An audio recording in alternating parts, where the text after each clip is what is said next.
Hi guys, so today we're going to talk to you about the important topic of how to get your partner on board for financial independence.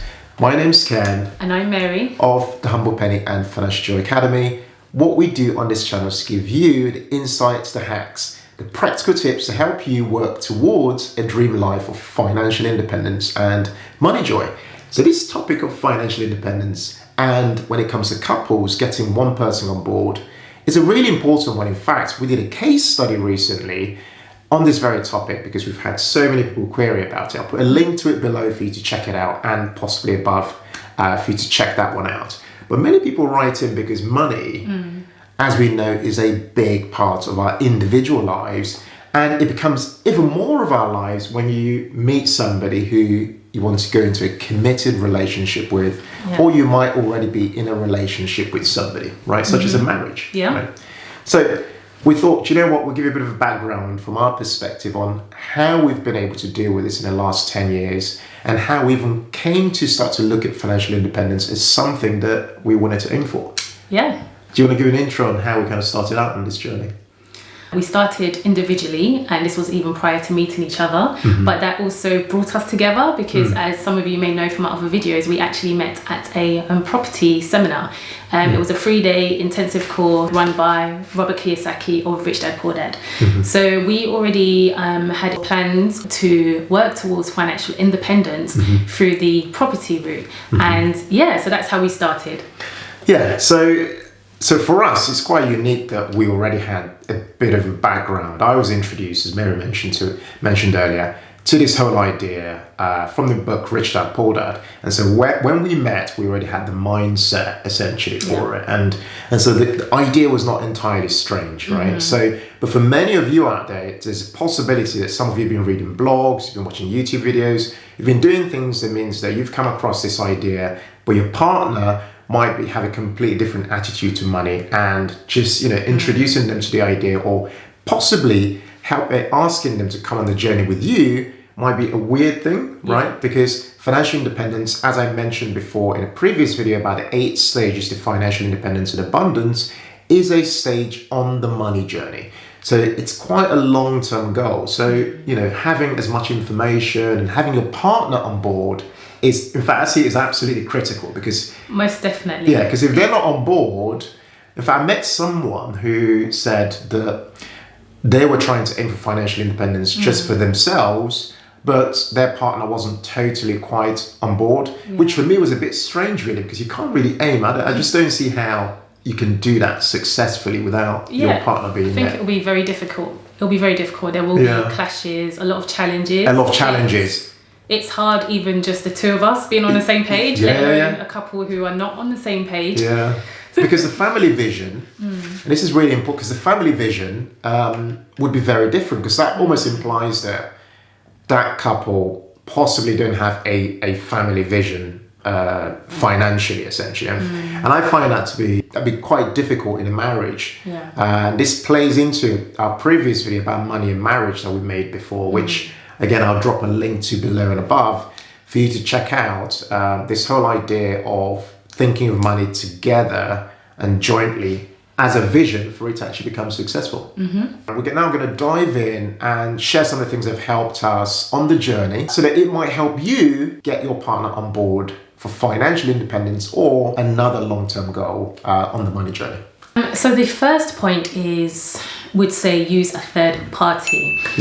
For us, starting out on our journey, we had pre-prep marriage classes, and that was a prerequisite of getting married at the church where we were at. It was like a 6-week course, and it covered everything from family, children, sex, money, and it was quite intense. It was very good, and it was quite a good foundation for us actually, because we had to ask serious questions, and from that we were able to kind of know what each other's kind of money habits were and our compatibility levels. So what was interesting about that was that it helped us have the conversation, which is what a lot of couples don't do. And what that helped us do was it actually helped us almost identify each other's money philosophies. So what did we really believe about money? How much in terms of commonalities did we have in the way we thought about money, right? So you could have one person on one hand who thinks a particular, who thinks of money in a particular way. So they might be, say, have a consumer mindset, but you might have another person who has, say, a producer mindset, and they're all about saving, investing. The other person's all about making money and spending. So if you have those conversations, essentially help you almost identify the piece in the middle. So where you're bringing almost like a Venn diagram, where you're actually identifying what you have in common and where your differences lie. But without a conversation, I found that you really struggle to move forward.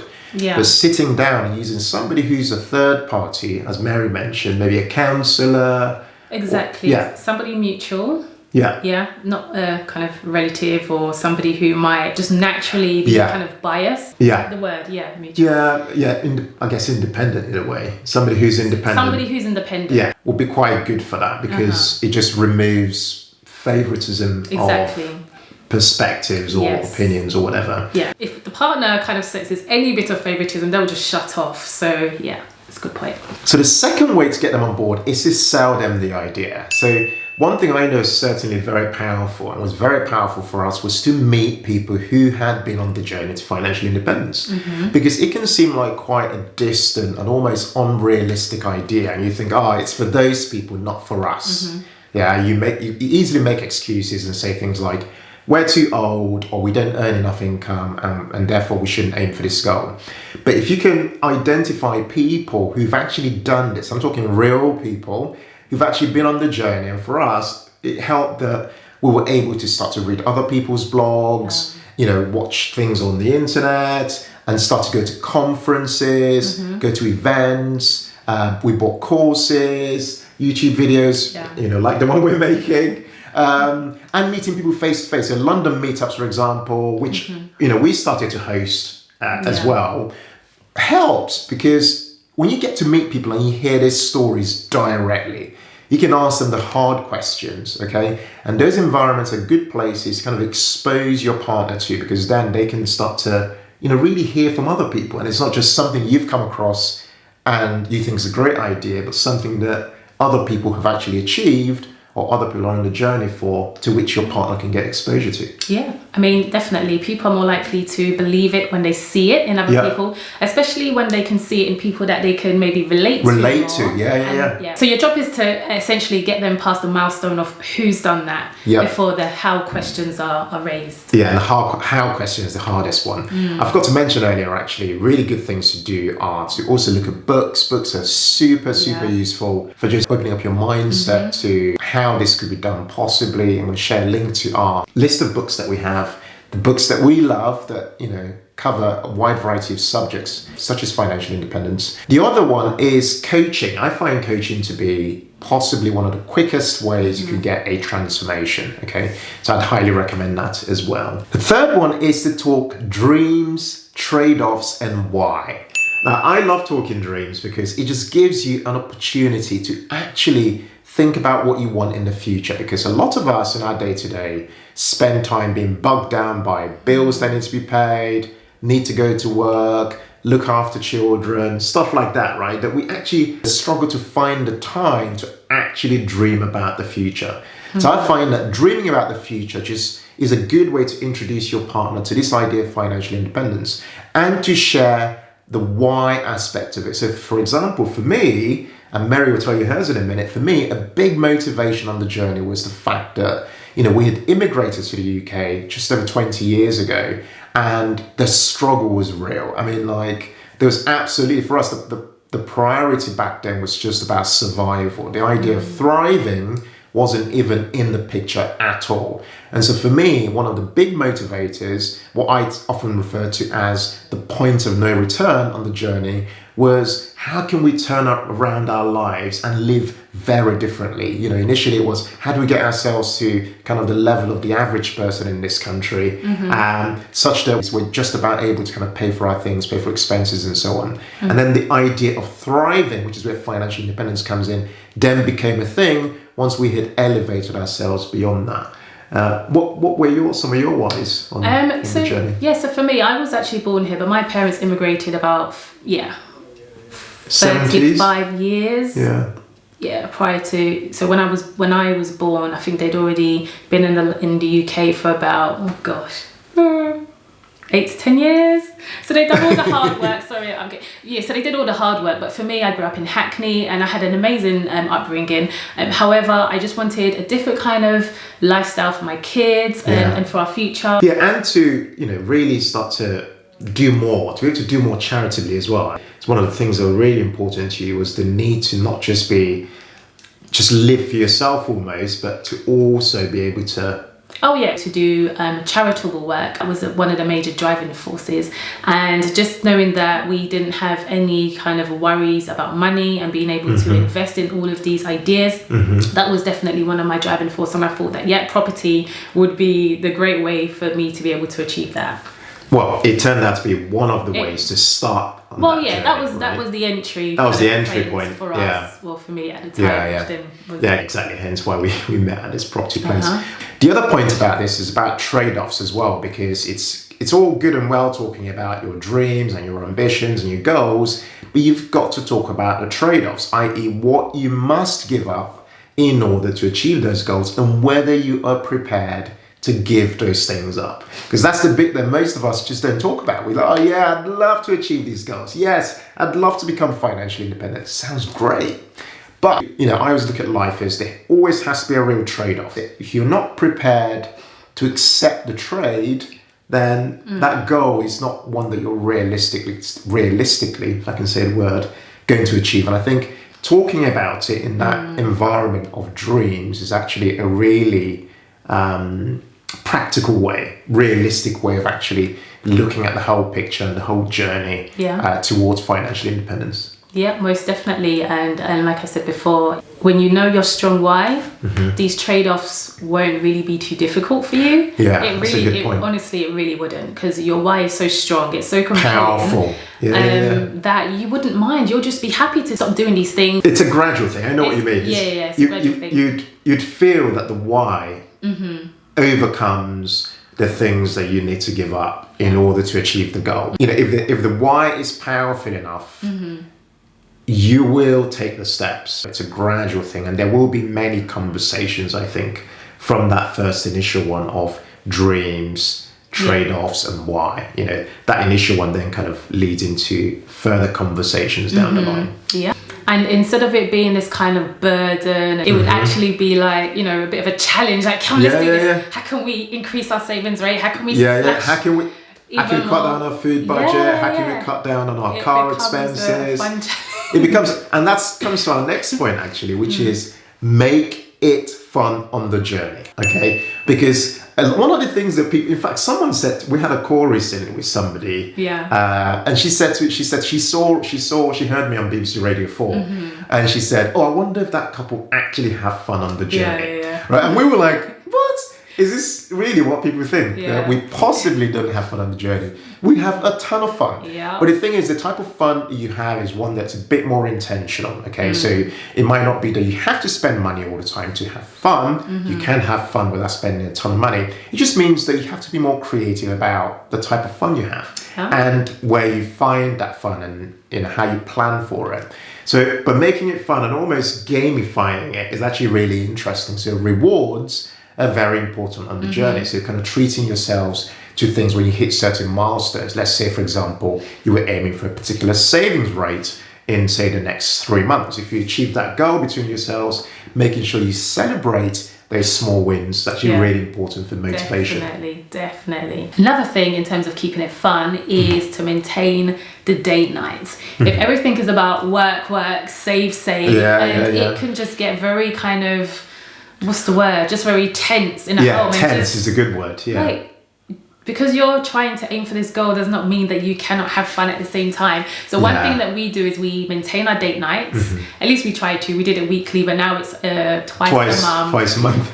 And sometimes that doesn't even happen. Like sometimes, sometimes it doesn't. But if it's difficult for us to get childcare, children come along with us. Yes, sometimes they're fun to be around anyway. And what we do is we take it in turns. So sometimes you would arrange it, organise it, and then it's my turn. So that creates an element of kind of surprise. Surprise element. Yeah, and I'd probably add to that. This journey, some people go from one extreme to another. They might say, we're suddenly now going to start saving like crazy. and they want to slash every single expense, okay? So it might be that your way of keeping it fun might be that you keep one particular thing that you really enjoy, okay? So your thing might be that you really enjoy maybe a show on Netflix, maybe once every, I don't know, week or something, and that you want to keep that time for you and your partner to be able to enjoy that, you know, as a way to keep yourselves entertained or whatever.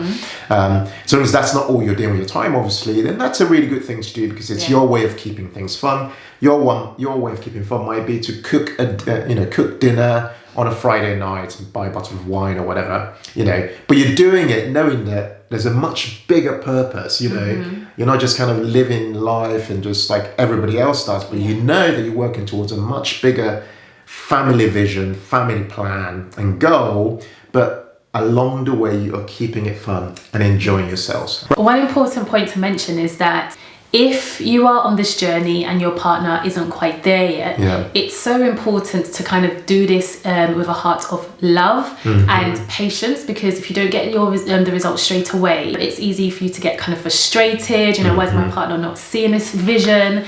But really definitely just do this. It has to come from a loving, in a loving way, otherwise your partner would really just kind of tense up and shut off the idea, which is not what you want, really. So that's just and I think to add to that is just not to give up, but just see it as, okay, this is a process of trying to get them on board.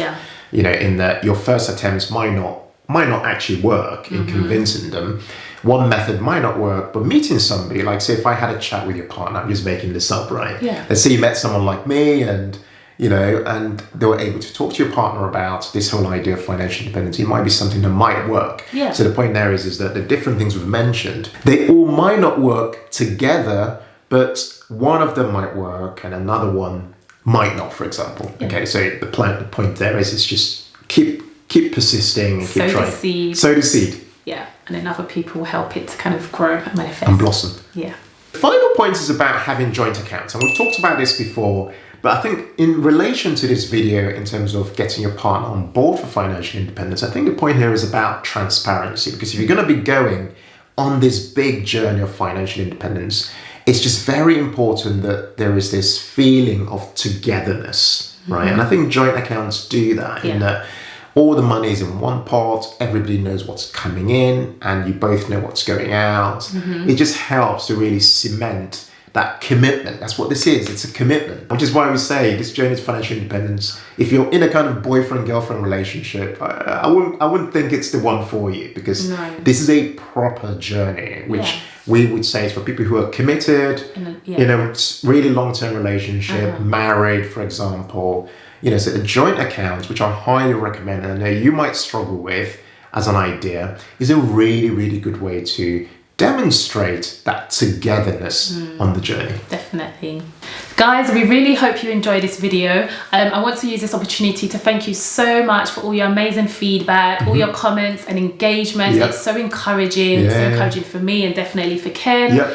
And just thank you for your general support. It means so much to us. How did you find this video? Let us know in the comments below. What points did you agree with? What points were you not so sure about? Did we answer enough questions? Do you feel now that you're more in a better position to now sit with your other partner and, you know, discuss how you can do this journey together? Let us know also if you are currently struggling with this particular topic. So are you both on the same page when it comes to financial independence? Is financial independence even a thing for you at all? Is it a new idea to you that you're now trying to introduce to your partner, or is it one that you've both kind of butted heads on when one of you maybe introduced this idea of financial independence? Just let us know. We'd be really keen to know. We'd love to just dive into the comments and just hang out with you guys. Thank you so much for watching. We look forward to seeing you again on our next video. Thanks guys, and bye for now. Bye, take care.